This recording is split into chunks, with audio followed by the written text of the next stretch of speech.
자, 안녕하세요. 20장 나가봅시다. 관계기업과 공동기업 투자고. 자, 일단 로마자 1번부터 보시면 유의적 영향력 고려라고 돼 있죠. 자, 이 유의적인 영향력이라는 게 굉장히 중요한 표현인데, 자, 이게 일단은 기업 입장에서 유의적인 영향력을 보유하고 있으면 해당 금융 상품, 지분 상품에 대해서 지분법을 적용합니다. 그리고 지배력이라는 것을 보유하게 되면 연결 회계처리를 하게 돼요. 자, 정리를 먼저 하자면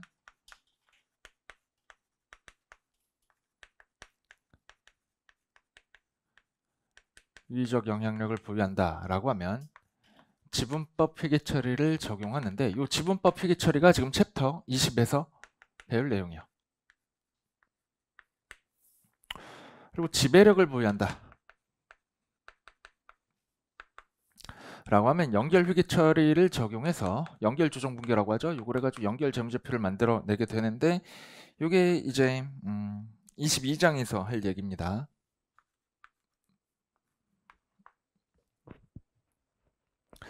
자, 그러면 이 유의적 영향력과 지배력을 보유해야만 지분법 연결 회계처리를 하는 거예요. 그럼 이 보유하는 거를 어떻게 판단할 거냐? 자, 일단은 기업이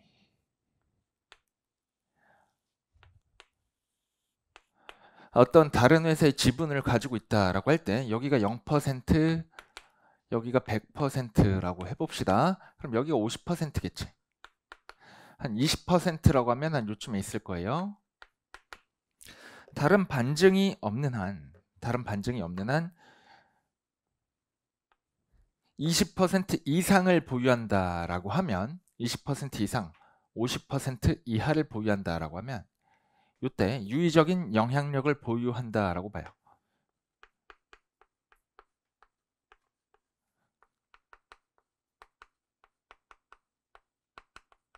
이 유의적인 영향력을 부여한다라고 하면 지분법 회계 처리를 한다고 했죠. 그거를 앞으로 배울 거고. 자, 근데 20% 미만 보유한다라고 하면 다른 반증이 없는 한 요거는 유의적인 영향력이 없는 거죠. 그러면 금융자산으로 회계 처리하는 겁니다. FV PL 금융자산이냐 아니면 FV OCI 금융자산이냐 뭐 이렇게 회계 처리를 하겠지. 지분 상품이니까 AC 금융자산이란 건 있을 수가 없고, 그죠? 자, 그 다음에 50%를 초과해서 보유한다 라고 하면 별다른 반증이 없는 한 지배력을 보유하는 거로 보는 거예요. 지배력을 보유한다라고 하면 이제 연결 회계처리를 적용하는 거지. 자, 근데 이 20% 이상 50% 이하면 유의적 영향력 보유한다라고 했잖아. 그리고 50% 초과해서 보유한다라고 하면 지배력을 보유한다라고 했었죠. 그때 그 20% 50% 기준을 어떻게 적용할 거냐에 대한 얘기를 좀 할 거예요. 좀 적용 기준이 있기 때문에 일단 로마자 1번 보시면 자, 유의적인 영향력을 보유하는지 여부 요거를 평가할 때는 현재 행사할 수 있거나 전환할 수 있는 잠재적 의결권을 고려해서 평가를 합니다. 알겠죠? 이게 무슨 얘기냐? 지금은 예를 들어서 A 회사가 B 회사에 대한 지분율이 지금은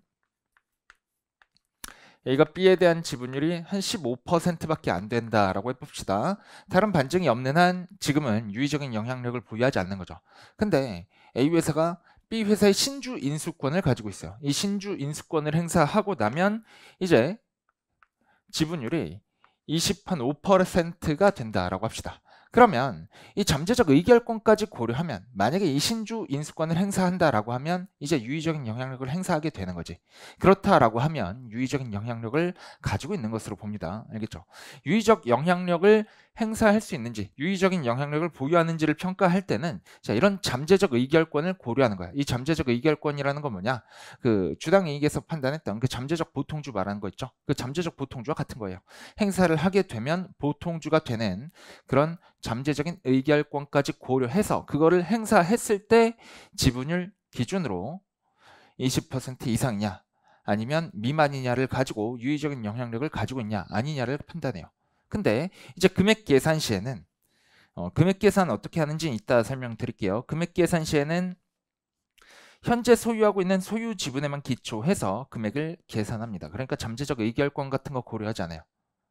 자, 그러면 지금 A가 B에 대해서 15% 가지고 있는데 신주 인수권을 행사하면 25%가 된대. 그럼 금액 계산 시에는 이 25%가 아니고 15% 기준으로 계산을 하는 거예요. 알겠죠? 유의적인 영향력을 행사하는지 여부를 판단할 때만 요거 가지고 잠재적 의결권을 고려해서 25%이기 때문에 20% 이상이라서 유의적인 영향력이 있다 하고 끝나는 거야. 그건 하고 끝나는 거고, 금액 계산할 때는 다시 원칙으로 돌아와서 가지고 있는 15% 지분율 기준으로 금액을 계산하는 겁니다. 자, 그러면 지분법 회계 처리를 하는 거는 금액을 어떻게 계산하는 것을 말하는 것이냐, 그거를 얘기를 해보자면, 자, 다시 한번 요걸 좀 확대해서 A가 B라는 회사의 지분을 이제 30% 취득했다라고 가정을 좀 해볼게요. A가 B라는 회사의 주식을 30% 취득했다. 근데 이 취득 시점이 X일년 초라고 합시다. X일년 초 시점에 B 회사 재무상태표를 그려보면 자산이 1,000원 있고 1,200원이라고 합시다. 1,200원. 부채가 200원 있다라고 해볼게요.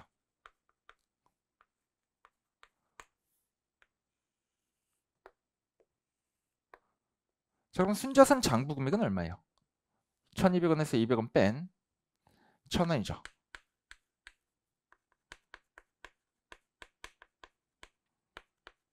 그죠? 근데 이 취득 시점에는 이렇게 순자산 장부 금액이 아니고 순자산 공정가치 기준으로 취득법을 적용해. 이 취득법이라는 거는 나중에 연결해서도 얘기를 할 거고 합병해서도 얘기를 할 거지만 X년 초에 A가 B의 지분을 최초로 취득하는 시점에 공정가치를 가지고 B의 순자산 공정가치를 가지고 취득 회계 처리를 이어가겠다라는 게 취득법이에요. 알겠죠? 그러면 이때 B의 자산 공정가치가 1,200원이 아니고 1,300원이라고 해봅시다. 그럼 자산이 이만큼 더 있는 거지. 공정가치 차액만큼. 그죠? 부채 공정가치가 200원이 아니고 210원이라고 해봅시다. 그럼 10원만큼 공정가치 차익이 더 있는 거지. 그럼 순자산 공정가치는 얼마가 돼요? 요만큼만.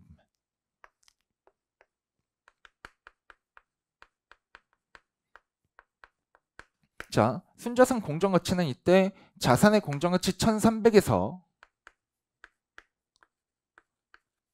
부채의 공정가치 210을 빼서 측정을 할 수도 있고요. 혹은 순자산의 장부금액 1,000원에다가 자산의 공정가치 차익 100원 더하고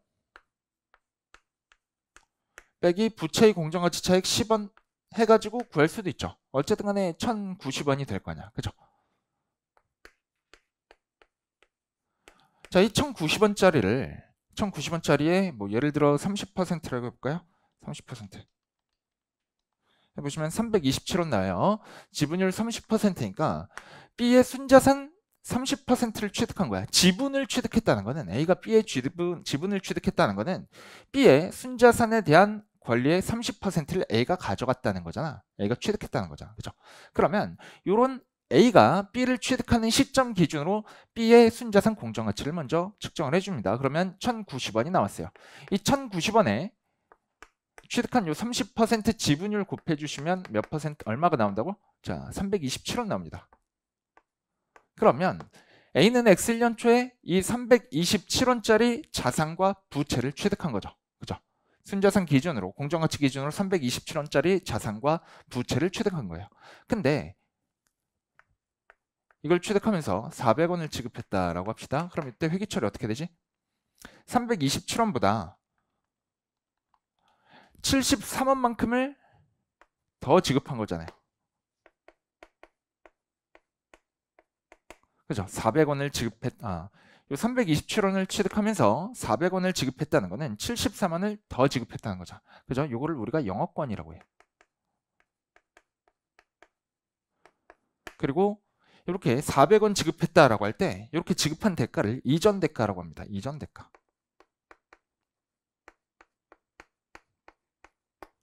자, 그러면 이전 대가를 정의할 수가 있지. 이전 대가라는 거는 A가 B의 지분을 취득하면서 지급한 대가의 공정가치 말하는 거야. 이 지급한 대가의 공정가치가 400원이고 취득한 순자산의 공정가치가 327원이니까 자 이제 영업권도 정의를 내릴 수가 있죠. 이전 대가가 순자산 공정가치 327원을 초과하는 부분, 요거를 영업권이라고 하는 거야. 알겠죠? 자, 요거는 영업권이라고 하고 요 영업권과 관련해서 우리 무형자산 쪽에서 배웠던 내용이 있었죠. 내부 창출 영업권은 인정되지 않고 그리고 그렇기 때문에 손상은 인식하는데 환입은 인식하지 않아요. 영업권에 대해서는 손상 차손은 인식하지만 환입은 영업권을 내부 창출하는 것으로 보기 때문에 IFRS에서 인정을 하지 않습니다. 뭐 그런 얘기는 무형자산에서 했던 얘기고 자 그러면 어쨌든 이전 대가가 400원이고 지급한 대가는 순자산 공정가치는 327원이라는 얘기야. 그러면 자 이제 X1년 초에 회계 처리 어떻게 하느냐? 지분법 회계 처리는 이제 이거예요. 그냥 여기다가 A 입장에서 하는 거야. A 입장에서 B의 30%를 직접 보유하고 있는 것으로 보기 때문에 최초 취득 시에는 자 현금 400원 주고 B의 지분을 취득한 거죠. 이때 B의 지분을 명칭하는 표방하는 그 계정 과목이 관계기업 투자 주식이라는 계정 과목이야. 관계 주식이라고 쓸게요. 줄여서 관계기업 투자 주식을 400원 주고 취득한 걸로 봅니다. X1년 초에. 자 그리고 나서 X1년 말에 가서 B가 X1년 말에 가보니까 B의 당기순이익이 뭐 1,000원 발생했다라고 합시다. 그리고 B에 있어서 기타 포괄손익이 뭐 500원 발생했다라고 가정을 해봐요. 그러면 자 A가 B의 30%를 보유하는 것으로 보기 때문에 이 1,000원과 500원의 30%만큼은 A가 직접 인식하는 거야. 알겠죠? 그걸 땡겨서 인식하면 어떻게 되냐? 자, 이 1,000원 중에 30% 곱하면 300원이죠. 300원. 지분법 당기손익이라고 회계 처리합니다.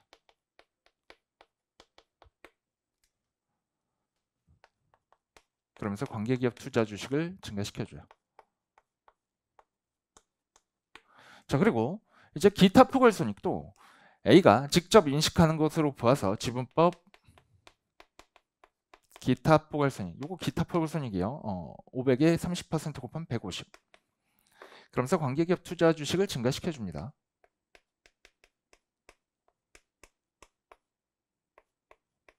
자 이게 지분법 회계 처리의 가장 기본이에요. 근데 여기서 반영되지 않은 게 하나가 있어요. 뭐냐면 자 순자산 공정가치가 자산이 100원 더 크고 장부금액보다 부채가 10원 더 크잖아. 이거는 자 A가 B를 직접 취득할 때 이 공정가치 부분도 대가를 지급하고 취득한 거란 말이지. 이거는 언제 추인되죠? 이 자산을 처분하는 시점에. 만약에 이게 유형자산인데 내용연수가 10년이다 라고 하면 A의 이 지분법 당기순이익 구하는 식이 어떻게 됐죠? 일단은 이 1,000원에다가 곱하기 지분율 30% 해줬던 거잖아. 그죠? 근데 만약에 이 순자산 공정가치 차익 100원이 이게 유형자산에서 발생한 차이다. 유형자산의 장부금액과 공정가치의 차이가 100원만큼 난다. 근데 그 유형자산은 10년간 정액법으로 감가상각한다라고 하면 매년 A는 이걸 공정가치로 인식했잖아요. B는 이거를 1,200원 기준으로 감가상각해 줄 거냐. 그죠? 근데 A는 1,300원 기준으로 감가상각해 줘야 되잖아. 매년 100원 나누기 10년에서 10원만큼씩 비용을 더 인식해 줘야겠지. 더 크게 잡았으니까. 그죠? 그래서 빼기 10원 이렇게 해줘요. 이걸 공정가치 차액 상각이라고 해요. 자 그리고 이것도 부채의 공정가치 차익도 상각되는 기간 동안 이렇게 똑같이 마찬가지로 상각해 주는 거야. 근데 이거는 뭐 그냥 그 다음 기회에 바로 추인됐다라고 해볼게요. 이거는 부채가 10원 크다는 거는 이제 순자산 입장에서 마이너스의 차이지. 다음 연도에 바로 해당 부채를 상환했다라고 하면 플러스 10원이 되는 거죠. 그래서 자 어쨌든 간에 마이너스 10원 플러스 10원 하면 1,000원이고 요 1,000원에다가 30% 곱해주면 관계기업 투자주식 300원 증가시키면서 지분법 당기순이익 300원 늘려주는 거예요. 자 그리고 이제 B가 자본 거래를 해서 뭐 기타 자본이 200원 늘었대. X 1년 중에. 그럼 이것도 마찬가지로 회계 처리하는 거예요. 200원에 30% 곱하면 얼마죠? 60원이지. 관계기업 투자 주식 60원 증가시키면서 이제 이거는 단기순이익도 아니고 포괄순이익도 아니죠. 기타 자본 직접 증가시키는 거. 자, 이렇게 하고 나면 이 지분법 회계 처리에 정의를 내릴 수가 있지. B의 순자산 증가분을 지분율만큼 땡겨서 직접 인식하는 거. 그게 이 지분법 회계 처리예요. 알겠지? 자, 근데 한 가지만 더 얹어볼게요. 지금 순자산 공정가치가 327원인데 400원을 지급하고 취득을 해가지고 최초 시점에 73원만큼 영업권이 발생했죠. 가정을 좀 틀어볼게. 순자산 공정가치가 327원이 아니고 이제 1,500원이라고 가정을 좀 바꿔볼게요.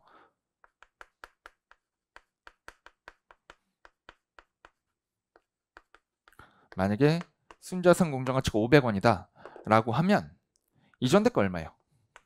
여전히 400원. 요 400원.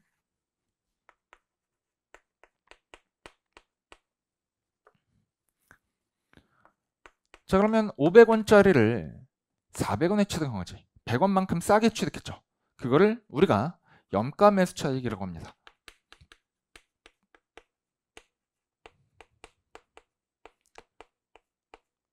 계정 과목 명칭에서 뜻이 드러나죠. 염가, 싸게 사온 차익이라는 얘기야.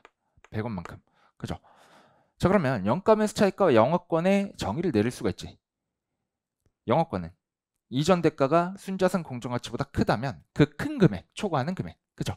염가 매수 차익은 이전 대가가 순자산 공정가치에 미달한다면 그 미달하는 금액, 그러니까 싸게 사온 금액. 그죠?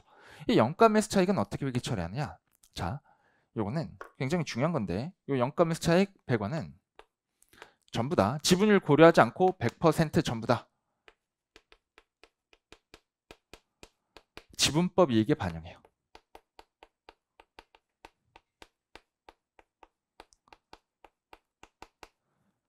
자, 그러면 자, 이제 이런 공정가치 차익 같은 거 없다라고 봅시다. 그냥 문제를 좀 단순화해 볼게. 아니다.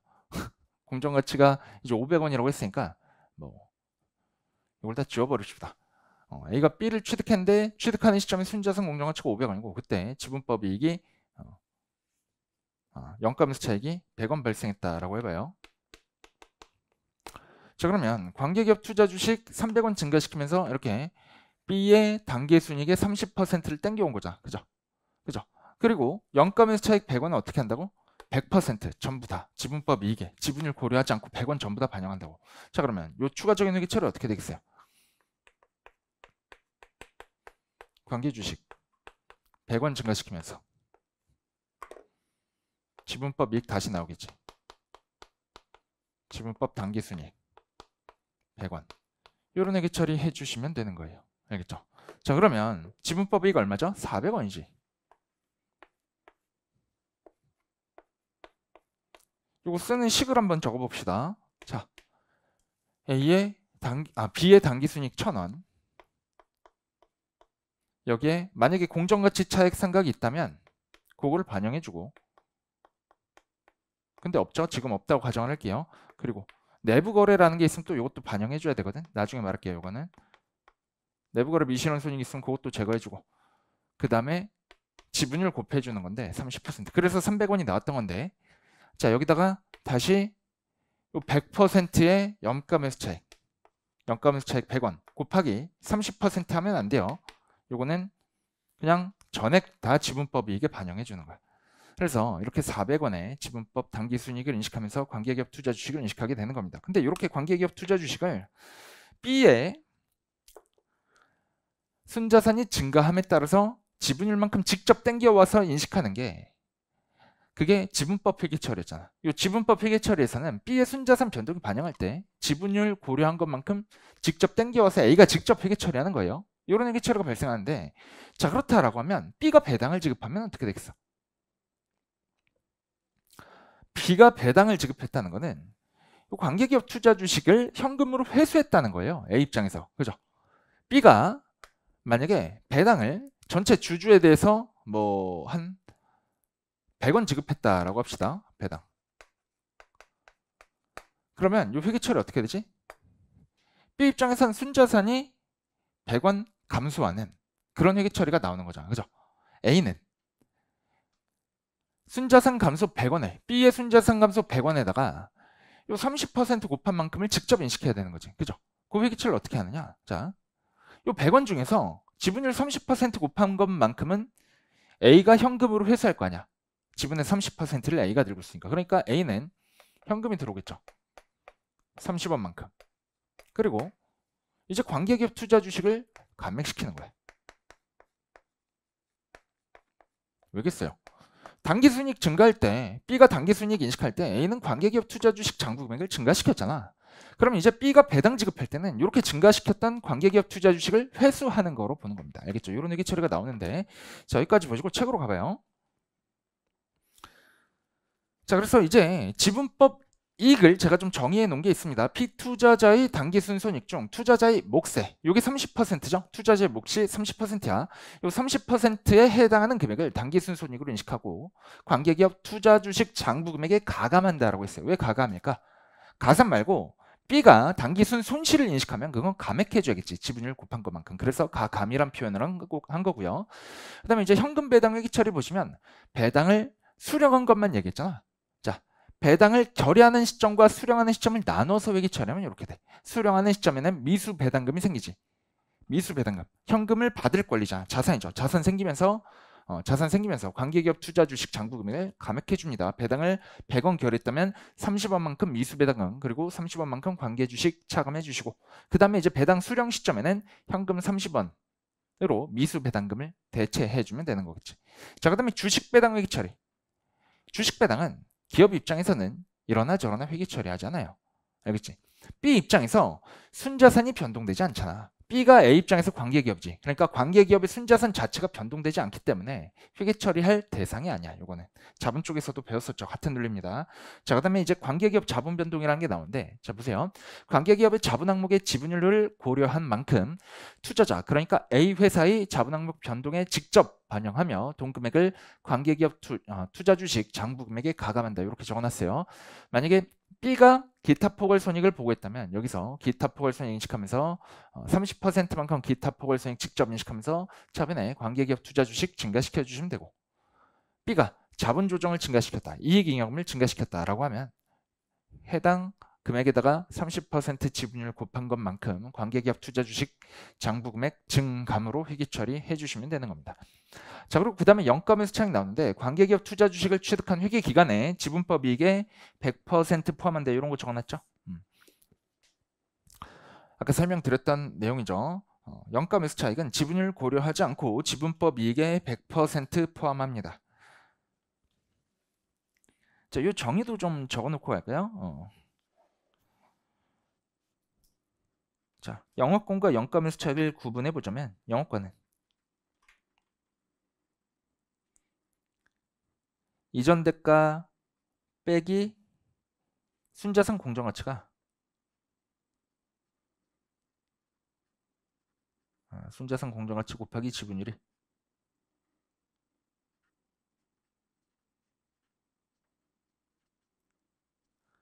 요게 0보다 큰 경우에 큰 금액, 그게 영업권이에요. 영가매수 차익은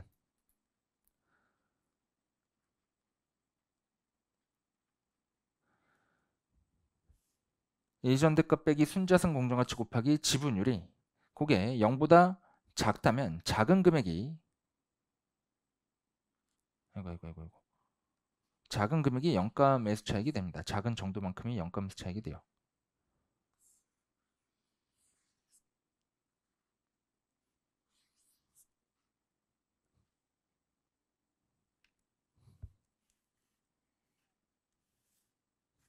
이젠 작은 금액. 알겠죠? 영업권은 이전 대가가 순자산 공정가치 지분율 곱한 금액을 초과하는 금액, 그리고 영가매수 차익은 이전 대가가 순자산 공정가치 지분율을 곱한 금액보다 미다라는 금액, 그거를 각각 영업권과 영가매수 차익이라고 해요. 자, 그리고 요 영업권 관련해서 캐치하고 갈 게 하나 더 있는데, 요 영업권을 그 연결이나 합병 회계 처리에서는 별도의 영업권이라는 계정 과목을 이용해서 회계 처리하는데, 요 관계기업과 공동기업 투자, 그러니까 지분법 회계 처리에서는 별도로 인식하지 않아요.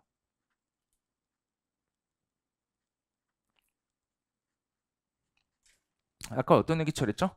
자, 순자산 공정가치가 이제 또 요거 좀 바꿔볼게. 순자산 공정가치를 다시 뭐 요걸 한 300원이라고 해보면, 자 그러면 영업권 얼마예요? 이전 대가가 순자산 공정가치 초과하는 금액, 영업권은 100원이죠. 영업권이 100원이라고 할지라도 회계 처리는 이렇게 동일합니다. 현금 100원 지급하고 관계기업 투자 주식 400원 인식하고, 그죠? 그러면 이 관계기업 투자 주식 400원 안에 진짜 순자산 공정가치의 지분율 곱한 비율인 300원이 들어가 있고, 그리고 영업권 100원이 들어가 있는 거예요. 그죠? 그 얘기는 영업권을 관계기업 투자 주식과 별도의 새로운 계정 과목으로 회계 처리하지 않는다는 거지. 관계기업 투자 주식이라는 계정 과목 안에 묻어서 회계 처리한다는 얘기고, 별도의 계정 과목으로 회계 처리하지 않는다라는 얘기는 뭐냐면 별도로 손상차손을 인식하지 않는다라는 얘기야. 관계기업 투자 주식에 대해서 직접 손상차손을 인식하지, 영업권에 대해서 따로 손상차손을 인식하지는 않습니다. 지분법에 있어서는. 알겠죠? 자, 한 번 더 해볼게요. 그 영가미수 차익이 만약에 100원 발생했다. 이전 대가가 다시 순자산 공정가치가 이걸 또 다시 바꿔가지고 이게 뭐 한 400원, 이전 대가가 500원 이라고 하면 영업권 발생하죠. 영가미수 차익 발생하는 경우를 다시 해볼게요. 순자산 공정가치가 500원, 이전 대가가 400원이다 라고 하면 이때는 이제 이 영가미수 차익 100원이 발생하지. 그죠? 영가미수 차익 100원이 발생한다 라고 하더라도 X1년 초 회계처는 그냥 이렇게 해주시면 되는 거예요. 그냥 현금 400원 지급하고 관계기업 투자 주식 400원 이렇게 증가시켜주면 돼. 대신 영가미수 차익 100원은 언제 들어간다고? 여기 들어오잖아. X년 말에 지분법 이익 계산할 때 이 지분법 이익 100원, 지분을 고려하지 않고 100% 인식하면서 그거 관계기업 투자 주식 장부금액 그대로 반영해 주는 거야. 알겠죠? 그런 얘기 처리가 나오는 거고. 자, 책으로 다시 가봐요. 자, 이제 내부거래 손익의 제거라고 나와 있는데, 자, 내부거래 손익은 연결과 비교하셔야 되는데, 연결에서는 상향 내부거래, 하향 내부거래 이런 거를 좀 구분해 주거든요. 근데 이 지분법에서는 상하향 구분 없이 지분율을 곱한 것만큼 제거해 주면 되는 겁니다. 사례를 좀 들어볼게요.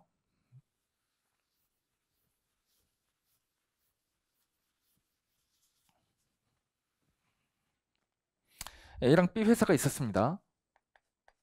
A가 X년 초에 B의 30%를 취득했고, 그러면 B는 A의 관계 회사고 A는 B에게 유의적인 영향력을 행사하고 있는 거죠.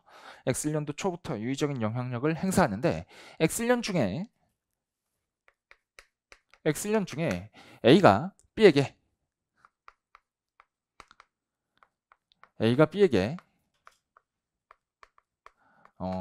재고자산 한 400원짜리를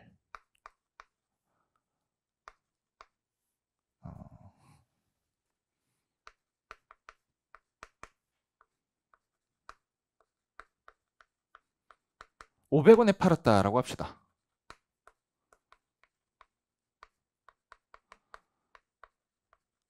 자, 그러면 A는 회계처리 일단 어떻게 되죠?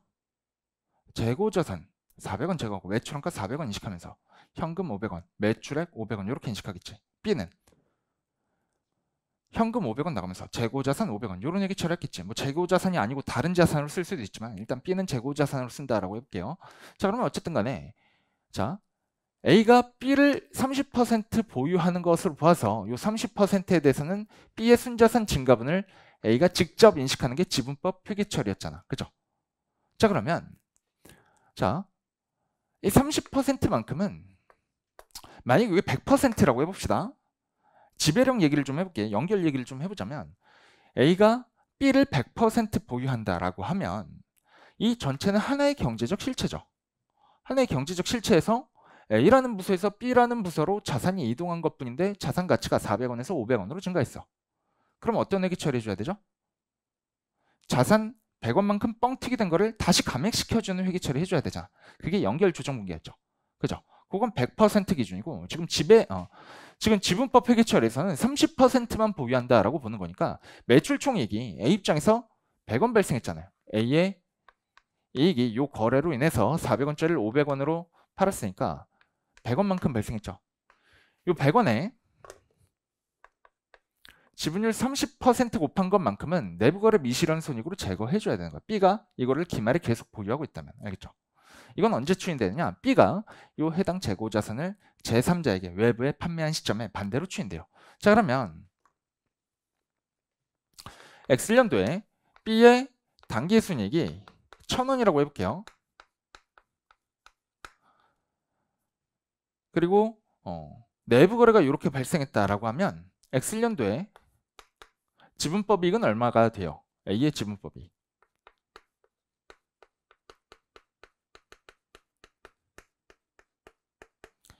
자, B의 당기순이익에서 출발하는 겁니다.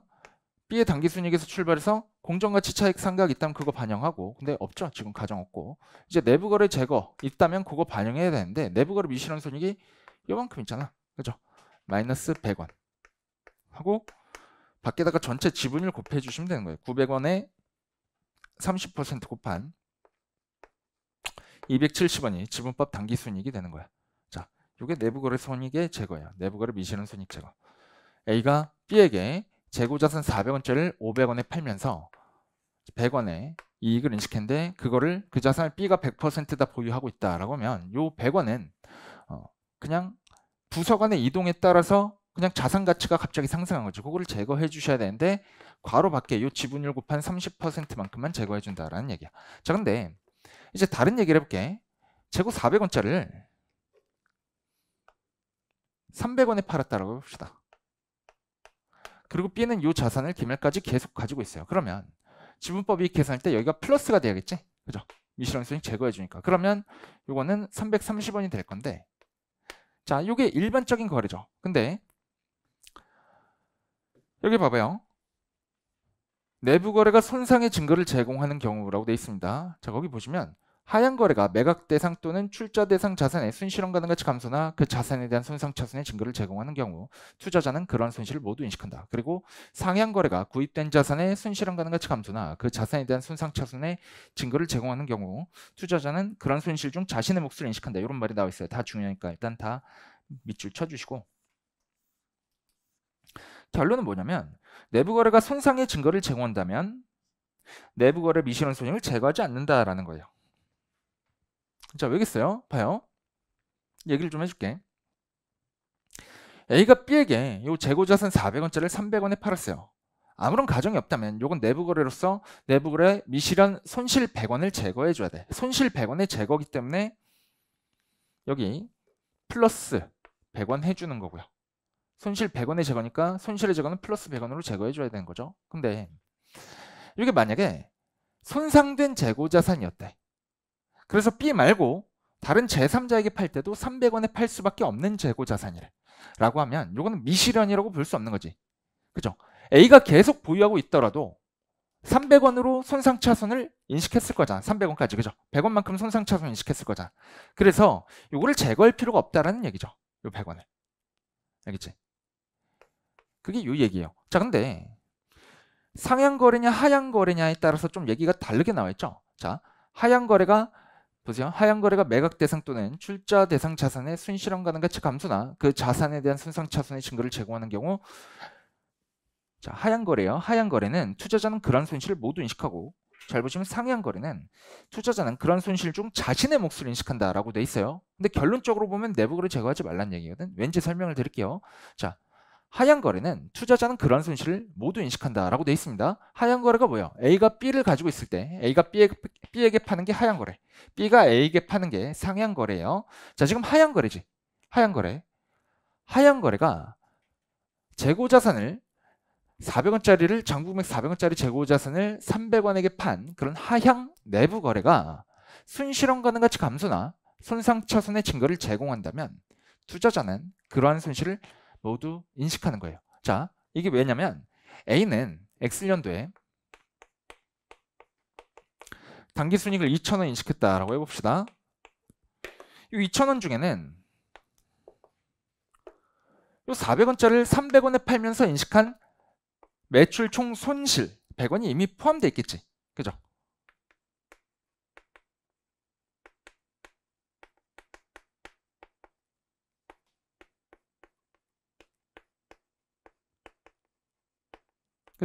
A의 X년도 당기순이익 2,000원에는 A가 B에게 재고자산 400원짜리를 300원에 팔면서 인식한 100원의 매출 총 손실이 이미 포함되어 있는 금액이 요 2,000원일 거야. 그죠? 근데 A 입장에서 B에 대한 지분법 이익 계산할 때 요거는 제거하지 않는 거였잖아. 그죠? 손상차손의 증거를 제공하기 때문에. 요걸 제거하지 않는다라고 하면 요 이미 인식한 매출 총 손실 100원을 제거하지 않는다라는 거는 그냥 전부 다 인식한다는 얘기지. 그죠? 그래서 이런 얘기가 되는 거예요. 하향 거래가 이런 증거를 제공한다면 투자자인 A는 그러한 손실을 자기의 별도 재무제표에 인식하고 있던 것처럼 그냥 그대로 냅둬라. 제거하지 말아라. 모두 인식해라. 라는 얘기입니다. 근데 얘기를 좀 바꿔서 해볼게. 자, 이제 요게 A가 아니고 B가 A에게 팔았다라고 해봐요. 그럼 상향거래가 되지. 상향거래가 됩니다. 자, 상향거래가 되면 B의 당기순이익 1,000원에는 자, 이제 매출 총 손실 100원이 포함된 금액이잖아.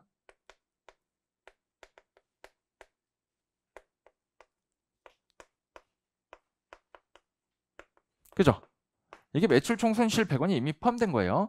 자, 그러면 A의 별도 당기순이익 2,000원에다가 이 2,000원에다가 이제 B의 당기순이익 1,000원에 30% 곱한 300원을 300원이죠. 이제 300원을 지분법 이익으로서 땡겨와서 인식해줘야 될 거죠. 그죠? 그때 이거 제거하지 않죠. 손상의 증거를 제공했기 때문에 400원을 300원에게 팔았던 매출 총 손실을 여기서 100원 제거하지 않는 거였잖아. 그치? 제거하지 않았다라는 거는 자, 이 매출 총 손실 100원이 이미 포함된 B의 당기순이익 1,000원 중에서 30%를 땡겨와서 300원만큼 인식한다라는 얘기죠. 그 얘기는 매출 총 손실 100원에 대해서도 지분율 곱한 30%만큼을 땡겨서 지분법 이익으로 인식한다는 얘기지. 그래서 이런 얘기가 나오는 거예요. 투자자는 그런 매출 총 손실 100원 중에 자신의 목 30% 곱한 만큼을 인식한다. 알겠죠? 이게 말이 좀 어렵게 나와 있는데 결과적으로 보시면 내부거래 미실현손익이 손상차손의 증거를 제공한다라고 하면 내부거래 미실현손익을 제거하지 않는다라고 생각을 하고 가시면 됩니다. 그게 결론이에요. 그리고 다시 한번 내부거래 미실현손익은 상하향 구분 없이 지분율 곱한 만큼 다 제거해 주시면 되는 거예요. 연결과의 차이점입니다. 이게 연결과의 차이점.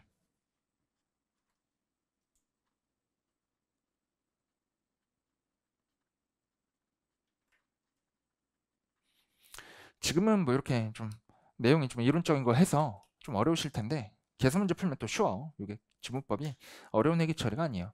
자, 그다음에 보시면 단계적 처분이라는 게 나왔어요. 유의적 영향력을 유지하면 처분 비율만큼 기타 포괄손익을 재분류 조정 또는 당기손익 대체하고 상실한 경우에는 전액을 재분류 조정 또는 이익잉여금 대체한다. 이런 얘기가 나왔는데 이것도 사례를 좀 들어드릴게요.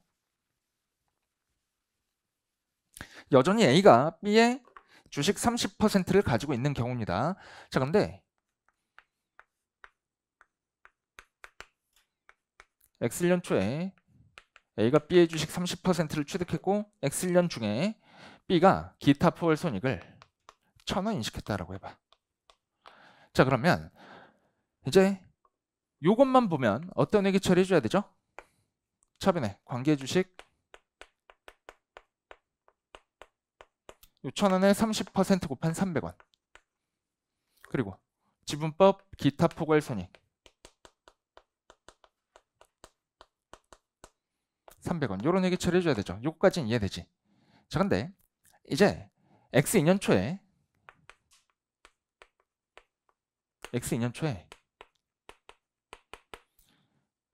A가 B 주식 중에서 3분의 2만큼 처분했대요. 그러니까 지분율 기준으로 20%만큼을 처분했대.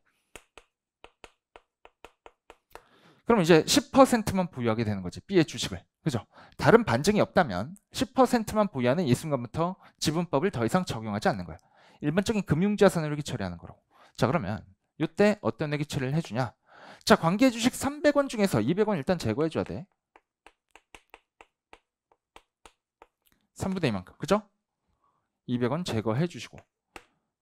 그리고 처분하면서 뭐 현금을 한 300원 받았다라고 해봅시다. 그럼 일단 처분 손익이 단기 손익으로 인식돼요. 이때는 단기 손익으로 관계기업 투자 주식 처분 손익 100원 플러스 금액 이렇게 인식하고. 자, 여기서 끝나면 안 돼. 이제 요 성격을 분석해 봐야 돼요. B의 기타 포괄이익 1000원이 어떤 성격이냐? 요거를 좀 분석해 봐야 돼. 자, 아니다. 제가 요거를 계속 유의적인 영향력을 보유하는 거로 설명드렸는데, 자, 다시 할게요. 자, 봐요. A가 B 주식 3분의 2만큼, 20%만큼을 처분했다. 라고 하면, 자, 여기서 뭐라 그랬죠? 유의적 영향력을 유지하는 경우, 그리고 상실하는 경우, 이렇게 해놨죠. 자, 일단 이게 영향력을 유지하는 경우에, 유의적인 영향력을 유지한다면, 유지.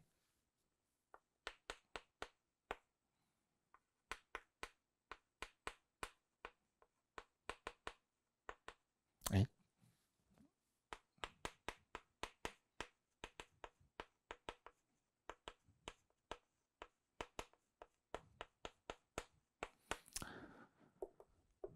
자, 유지한다라고 하면, 자, 3분의 2만큼을 처분했지만, 자, 그러면은 관계기업 투자 주식이 이 300원 중에서 3분의 2만큼을 처분했는데, 나머지 부분은 유의적 영향력 유지하니까 여전히 관계기업 투자 주식인 거야.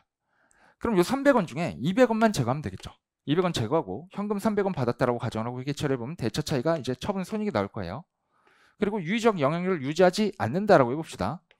이제 유지 X시.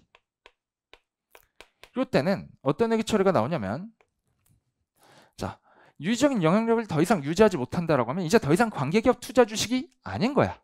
아닌 거야. 그러면 제거해야 될 관계기업 투자 주식 장부 금액은 200원이 아니고 300원이 되는 거예요. 그리고 현금 300원 받았죠. 여기서 회계 처리 끝나야 되나? 그렇지 않지. 왜냐면, 자, 이 300원은 제거되는 20% 지분만큼의 대가지. 그럼 잔존하는 관계기업 투자 주식 이 100원만큼은 뭐로 대체가 되겠어요? 이제 금융자산으로 대체가 돼야 되지. FVPL 금융자산이나 아니면 FVOCI 금융자산으로 대체가 돼야 되는데, 지분상품이니까 그렇게 대체되는데 FVOCI 금융자산으로 대체가 된다라고 해봅시다. 자, 그럼 이때 공정가치 얼마예요? 해당 관계기업 투자 주식 3분의 1만큼의 공정가치가 얼마야? 3분의 2에 대해서 300원 받았으니까 3분의 1만큼은 공정가치가 150원이지. 이 공정가치로 측정을 해주는 거야. 이렇게 공정가치로 측정을 해주고, 그럼 이때는 이제 450원과 300원의 차이 150원이 관계기업 투자 주식 처분이익으로 단기손익이 되는 거예요. 자, 근데 여기서 이제 회계 처리가 끝이냐라고 하면 그렇지 않아. 요거의 성격을 분석해 봐야 돼. 만약에 이게 FVOCI 채무상품 평가이익이다.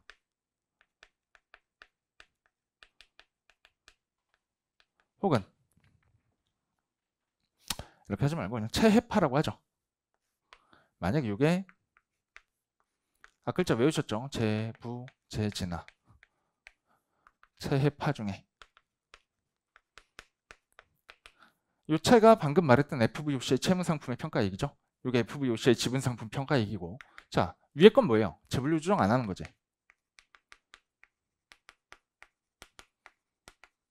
아래 거는 채해파는 재분류 조정 하는 항목이죠.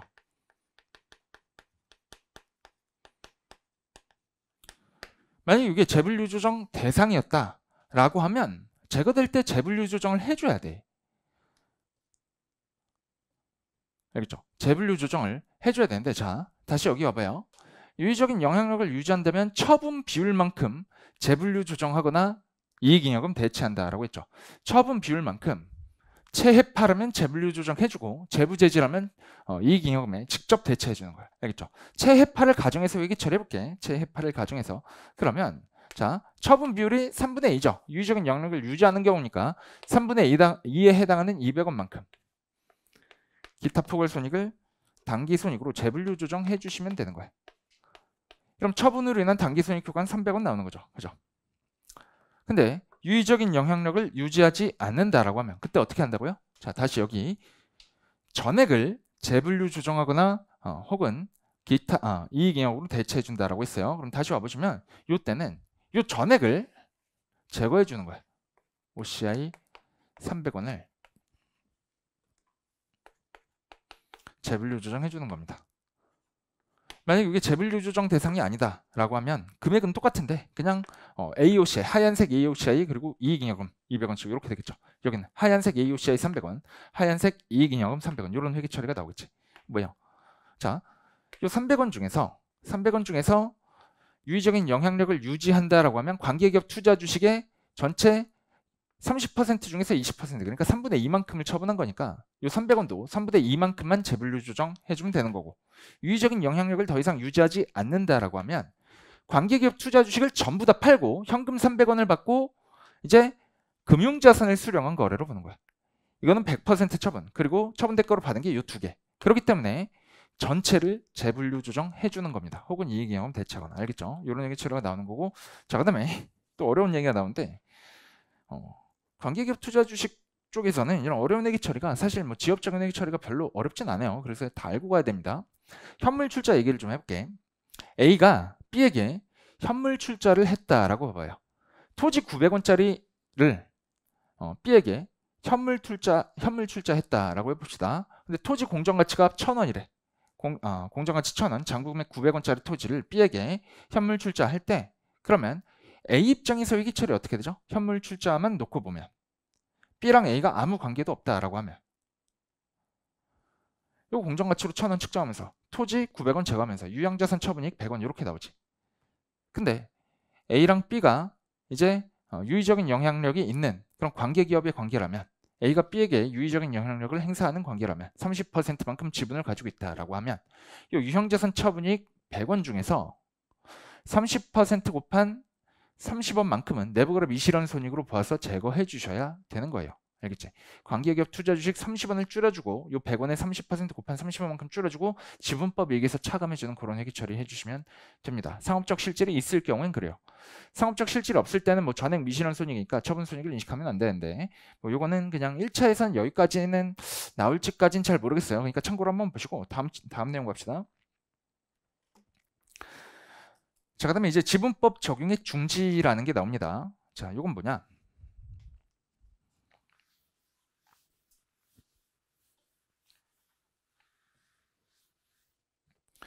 일단 관계기업 투자 주식이라는 거는 A 입장에서 B에 대해서 가지고 있는 주식을 표시하는 그런 계정 과목이죠. 자산이지. 얘는 자산이에요. 비교해서 연결해서 나오는 B집의 지분은 얘는 자본이야. 나중에 배우겠지만 얘는 자본입니다. 자, 근데 이 자산이랑 자본의 특성이 있어요. 자본은 의무이익값이 가능하죠. 자본 잠식이라는 게 가능하기 때문에 의무이익값이 가능해.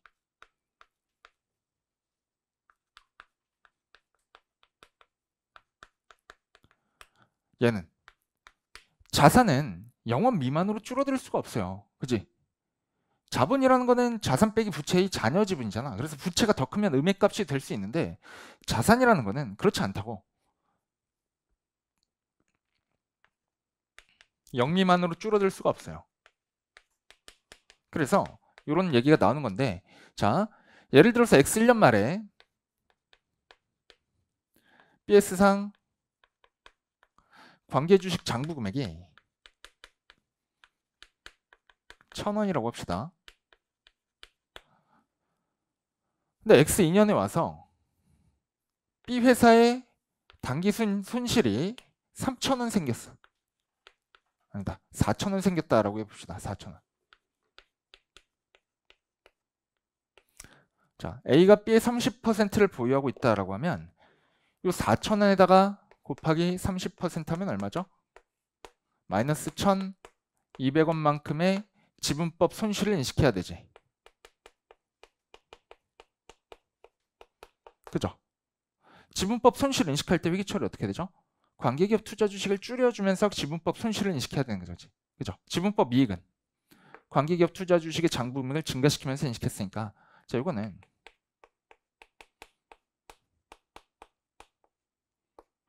이런 회계 처리 해줘야 된다고. 관계기업 투자 주식 1,200원 줄여주면서 지분법 단기 순이익 1,200원 이런 회계 처리를 해줘야 되는데, 근데 직전기 말에 장부 금액을 보니까 관계기업 투자 주식 장부 금액이 1,000원밖에 없다라는 거야. 이건 자산이죠. 0 미만으로 감소 불가능이야. 그래서 한도가 있어요. 장부금액까지만 감소가 가능해. 지분법 손실을 1,000원까지만 인식할 수 있는 거야. 자, 그러면 미인식 손실이 200원 있죠. 그죠? 요거는 어떻게 회계 처리하느냐? 요게 X 2년도죠. X 3년도에 가서 B의 당기순이익이 뭐 한 5,000원이 생겼다라고 합시다. 그럼 여기에다가 지분율 30% 곱하면 얼마예요? 1,500원만큼의 지분법 이익을 인식해야 되죠. A가. 그죠? 근데 그 직전 연도에 미인식한 200원 있잖아. 그죠? 이 200원만큼은 차감하고 인식하는 거예요. X 3년도에는 그래서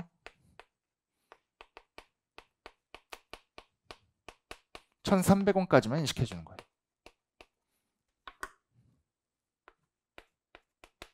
지분법 당기순이익을.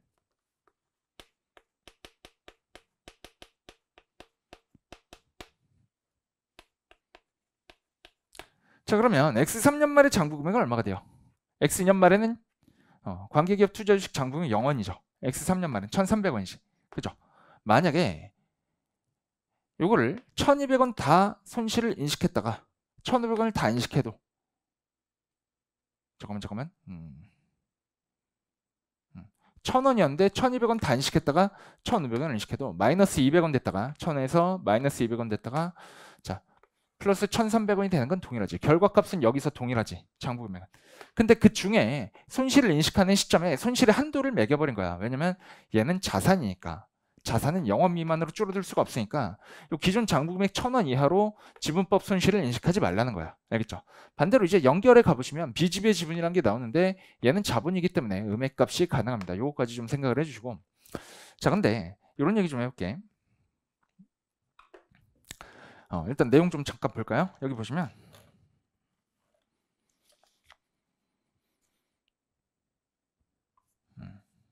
투자 지분이 0원이 된 경우 지분법 적용을 중지한다라고 돼 있죠? 그게 방금 했던 얘기예요. 1,000원까지만 지분법 손실을 인식한다고.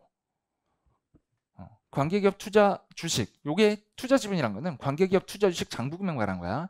이 장부금액이 0원이 되면 더 이상 지분법 손실을 인식하면 안 돼요. 왜냐면 자산은 마이너스가 될 수 없기 때문에. 반면에 이제 비교해서 제가 비지배 지분은 연결해서 나오는 비지배 지분은 얘는 자본이기 때문에 음액값이 가능하다라고 적어놨죠. 자, 그다음에 읽어보시면 단 기업의 지분이 0원으로 감소된 이후 추가 손실분에 대해서 법적 의무 또는 의제 의무가 있거나 관계기업이나 공동기업을 대신해서 지급하여야 하는 경우 그 금액까지는 손실과 부채로 인식한다라고 되어 있습니다. 그 아래 별표시 1번, 2번 볼게요. 별표시 1번 투자 지분이라는 것은 실질적으로 순투자의 일부를 구성하는 장기 투자 지분을 합한 금액이고 이 장기 투자 지분이라는 것은 예측 가능한 미래에 상환받을 계획도 없고 상환 가능성도 높지 않은 항목, 그러니까 우선주나 장기 수취 채권이나 장기 대여금 같은 것을 포함한다. 근데 괄호 안에 보시면 매출 채권, 매입 채무 또는 담보부 대여금과 같이 적절한 담보가 있는 장기 수취 채권은 제외한다. 이런 얘기가 나와 있죠. 자, 이건 뭐냐? 자, 원래 원칙적으로 하면 여기서 지분법 손실을 1,000원까지만 인식하는 게 맞죠. 근데 X1년 말에 보니까 BS상 관계기업 투자주식 장부금액이 1,000원인데 여기에 더해서 뭐가 있냐면 B에게 돈을 빌려준 거. 대여금이라고 할게요. 대여금인데 여기 상환받을 계획이 없대 라고 하면 자, 상환을 안 받으려고 하면 그 지분 상품이랑 거의 동일한 거잖아. 그죠? 그런 경우가 많아요. 그 A가 실제로 B에게 금융 지원을 하기 위해서 B가 망하면 자기도 망하니까 자기 손실이 더 커지니까 B한테 살아나라고 돈을 장기적으로 빌려주는 경우가 많아. 사실상 안 받을 생각하고 거래 관계를 위해서. 자, 그런 경우에 이 대여금은 지분 투자의 성격이랑 동일한 거잖아. 그죠? 그런 대여금이 100원 있다라고 합시다. 그리고 우선주를 100원만큼 또 가지고 있대요. 라고 하면 자, 이 대여금 100원하고 우선주 100원은 이 대여금도 사실 B에 대한 지분 투자의 일환으로 볼 수 있는 거고 우선주는 당연히 지분 투자죠. 그죠? 그렇기 때문에 지분법 손실을 1000까지만 인식하고 봤더니 이런 게 더 있어. 그럼 여기까지 더 인식하라는 거야. 그럼 이때 회계처리 어떻게 된다? 우선주를 50원이라고 합시다. 우선주 장부금액 50원. 자, 그러면 여기 다시 읽어볼까요?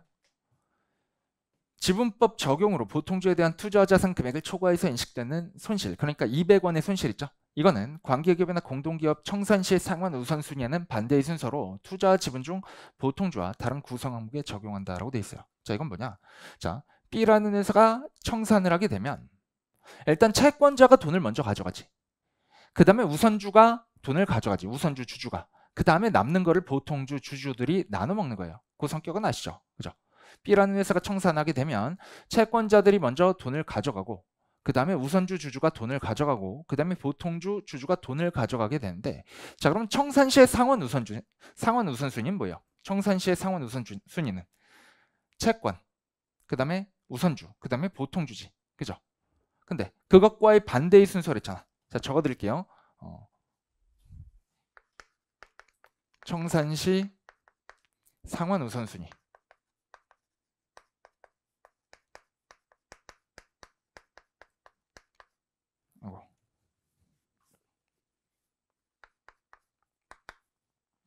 얘는 일단 기본적으로 채권자들이 돈을 먼저 가져가고 그 다음에 우선주가 돈을 가져가고 그 다음에 보통주가 남는 거를 가져가는 거죠. B가 청산한다라고 하면 어느 기업이든 마찬가지잖아. 근데 요거랑 반대의 순서라고 하면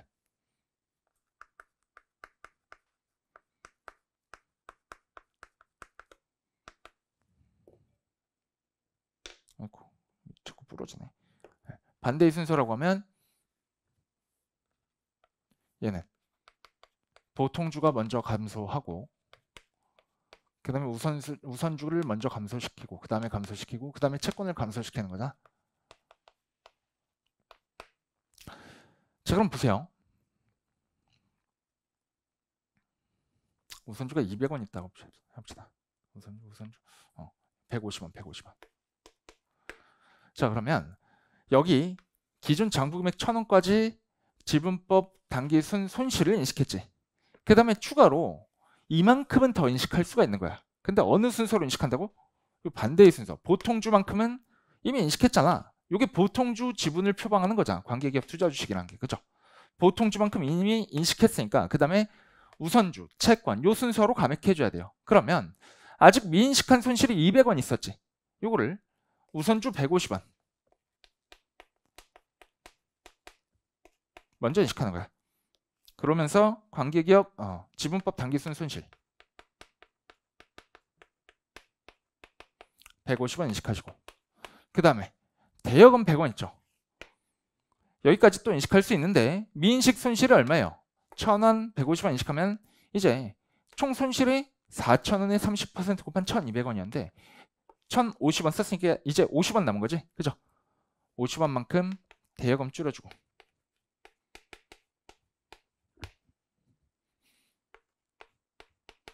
지분법 당기순 손실 50원 이렇게 인식하는 거야. 자, 그러면 자 청산시의 상환 우선순위와는 반대의 순서로 감액을 해줬지. 왜냐면 우선주가 먼저 감액되고 그 다음에 채권자가 가진 지분이 감액되는 게 맞는 거잖아. 얘가 더 먼저 가져갈 거니까. 그죠? 그럼 회복될 때는 얘를 먼저 회복시키고 그 다음에 얘를 회복시키고 그 다음에 얘를 회복시켜야겠죠. 그죠? 자, 그래서 보시면 손실 시에는 이렇게 되고요. 순서가 회복 시에는 이렇게 돼요. 화살표가 이렇게 아래로 갔다가 이렇게 알겠죠? 자, 이게 손실 시 순서고요. 이게 환입 시 순서입니다. 알겠죠?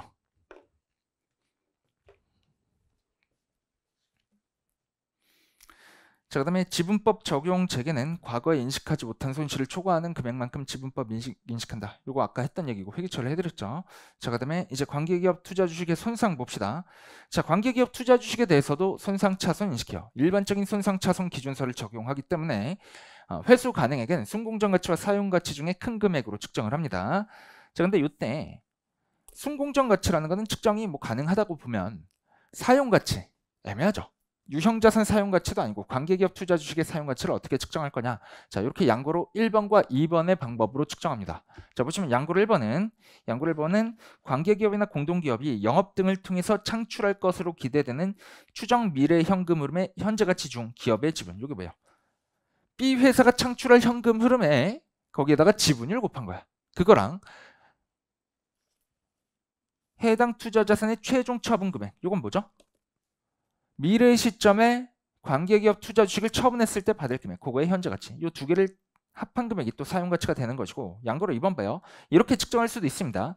투자 자산에서 배당으로 기대되는 추정 미래 현금의 현재 가치. 그거랑 해당 투자 자산의 최종 처분 금액의 현재 가치. 이 연두색 부분은 동일한 거고, 노란색 부분이 뭐가 틀리냐? 뭐가 서로 다르냐? 자, 양고로 1번에서는 지분율을 곱해줘야 되지. 왜냐면 B가 창출하는 현금 흐름이니까 여기에서 A 지분은 지분율을 곱한 거잖아. 그죠?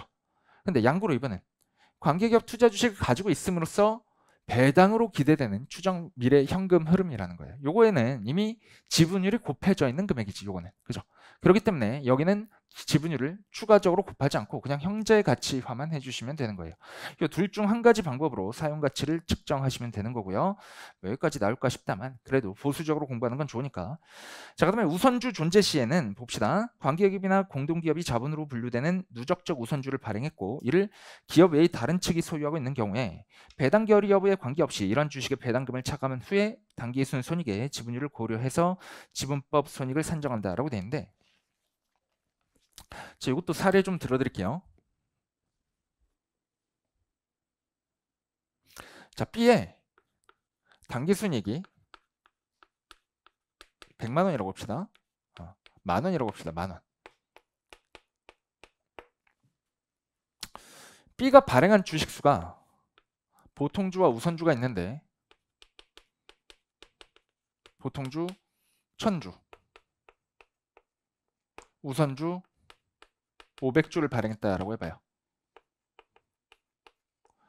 이 1000주 중에서 30%를 A가 보유한다라고 합시다. 자, 우선주와 보통주의 액면 금액이 동일하고, 그리고 뭐 우선주가 뭐 상환 우선주 같은 거 아니다. 그리고 뭐 우선 배당, 누적적 배당 이런 거 없다. 다른 가정 아무것도 없다라고 해봐. 액면 금액 동일해. 그러면 아니다. 요거를 15,000원으로 바꿔야겠네. 15,000원이다. 당기순이익이 15,000원이다. 라고 하면 보통주에 귀속되는 이익은, 자, 비율대로 배분해 주시면 여기는 10,000원, 여기에는 5,000원 귀속되겠지. 그죠? 그러면 A는 여기에 귀속되는 10,000원의 30%만 가지고 있다는 거야. 그러면 지분법 이익으로 인식할 금액은 10,000원의 30% 곱한 3,000원이 되겠죠. 그죠? 만약에 여기에 대해서 10%를 가지고 있다. 이것도 가지고 있다. 그럼 A가 인식하는 지분법 이익은 10,000원의 30% 곱한 거에 5,000원의 10% 곱한 금액이 되겠지. 그죠? 그때 유의적인 영향력 보유하는지 여부는 어떻게 판단한다고? 요 잠재적 의결권을 다 고려해서 판단을 하는 거예요. 알겠죠? 엄밀히 말하면 이거는 뭐 우선주가 아니긴 하지만, 잠재적 의결권이 아니긴 하지만, 요거를 뭐 잠재 주식이라고 보면 그렇다라는 얘기고. 자, 그다음에 이제 로마차 3번 참고에 공동약정 갑시다. 요거는 뭐 2차에서도 잘 안 나오는 건데 그냥 말 문제로 1차에서는 오히려 나올 수가 있기 때문에 한번 볼게요. 자, 공동약정에 대해서는 일단 두 가지로 구분이 되는데, 공동약정은 자, 뭐 특징 이런 거 보실 필요가 없어요. 공동약정은 공동영업과 공동기업으로 구분이 됩니다. 그래서 이 구분을 먼저 좀 아시면 돼요. 자, 공동영업은 뭐냐? 약정의 공동지배력을 보유하는 당사자들이 약정의 자산에 대한 권리와 부채에 대한 의무를 보유하는 공동약정. 그래서 회계처를 어떻게 하냐? 공동영업자는 공동영업에 대한 자신의 지분에 해당하는 자산부채 수익 비용 등을 각각 기준수에 따라서 회계 처리하는 거예요. 예를 들어서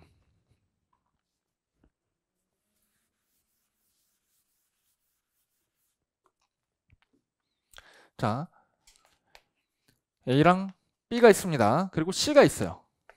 A가 C의 50% 보유하고 B가 C의 50%를 보유한다라고 합시다. 이거를 공동 지배력이라고 하거든. 어느 한쪽도 마음대로 지배력을 행사할 수 없는 거. 근데 C가 이제 재무제표를 보니까 자산 1,000원, 부채 500원 있다라고 해봐요. 그리고 당기순이익이 뭐 아니다. 여기 재무상태표고, 자, 손익계산서 보면 뭐 매출 뭐 500원, 매출원가 뭐 300원 이렇게 있다라고 해봐. 만약에 이 C가 공동영업이라면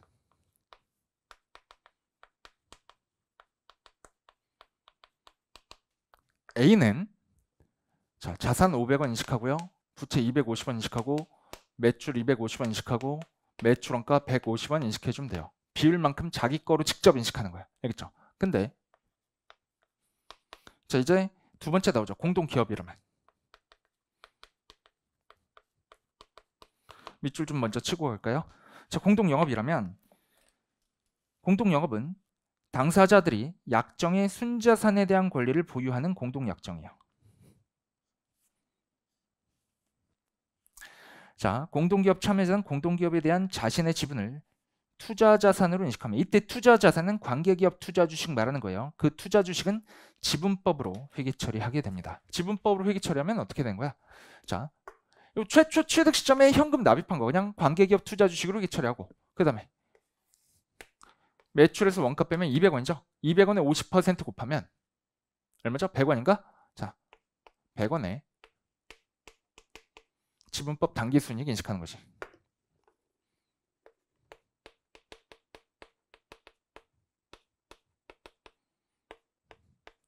여기는 뭐 순액 기준으로 관계기업 투자 주식을 인식했을 거고. 그럼 비교해 보시면 공동 영업일 경우에는 해당 자산의 50%를 직접 보유하는 거로, 부채의 50%를 직접 보유하는 거로 회계 처리했는데, 공동 기업일 경우에는 이걸 순액으로 그냥 관계기업 투자 주식으로 회계 처리해 주면 돼. 그리고 손익계산 항목에 대해서는 공동 영업일 때는 매출과 원가를 각각 인식했죠. 250에서 150 빼면 100원이지. 순액 기준은 동일한데 그냥 각각 인식한 거고, 이때는 공동기업일 때는 지분법 당기순이익을 인식해주면 돼요. 그럼 이게 뭐야? 지분법 회계 처리지. 말 문제로만 좀 알고 갑시다. 공동기업일 때만 지분법 회계 처리하는 거예요. 공동기업일 때만. 알겠죠? 공동기업일 때만 지분법 회계 처리하고, 공동영업일 때는 해당 자산, 부채, 그리고 자본, 수익 비용을 지분율만큼 직접 인식하시면 되는 거예요. 알겠죠? 그리고 공동영업이라는 것은 약정의 자산에 대한 권리와 부채에 대한 의무를 보유하는 공동약정이고, 공동기업이라는 것은 순자산에 대한 권리를 보유하는 그런 공동약정입니다. 자, 강조 표시 한 번만 할게요. 순자산, 자산에 대한 권리와 부채에 대한 의무. 이게 키워드니까 좀 알고 가시고 잠깐 쉬었다가 계산 문제 풀어볼게요. 계산 문제는 그렇게 어렵진 않을 거예요.